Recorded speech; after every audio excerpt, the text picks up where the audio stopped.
ইতিমধ্যেই ভোলার মহিষের টক দধি স্বীকৃতি পেয়েছেন জিআই পণ্য হিসাবে।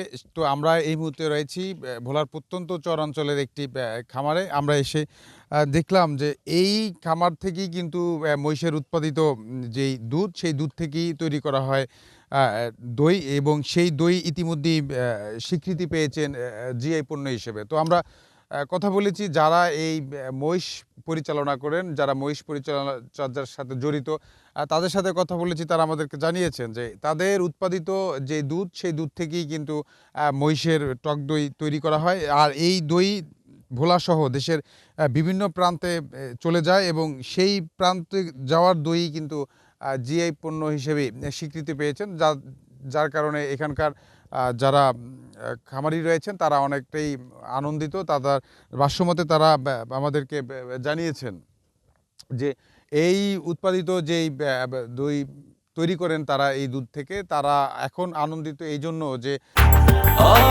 ব্রেকফাস্ট, টিফিন কিংবা স্ন্যাক টাইমে মজাদার আয়োজন মানে অল টাইম ব্রেড। এই দইটি ইতিমধ্যে স্বীকৃতি পেয়েছেন, মানুষের আস্থা অর্জন করেছেন এই স্বীকৃতিতে। তারা এখন দেশব্যাপী এটি আন্তর্জাতিক খ্যাতিসম্পন্ন তারা বলতেছেন। তো এই দই থেকেই ভোলার শুধু অতিথি আপ্যায়ন নয়, সকল ক্ষেত্রেই কিন্তু ভোলার এই টক দইটি ব্যবহার করে থাকেন এখানকার যারা রয়েছেন। তো সব মিলিয়ে বলতে গেলে বলা যায় যে ভোলার টক দই বিশ্ববিখ্যাত দই হিসেবেই এখন খ্যাতিসম্পন্ন হয়েছেন, যার জন্য এখানকার যারা রয়েছেন, যারা ব্যবসায়িক রয়েছেন, যারা খামারি রয়েছেন, তারা সবাই কিন্তু আনন্দিত। তো আমার কাছে এই ছিল চরাঞ্চলের খামার থেকে যে পণ্য নিয়ে সর্বশেষ তথ্য।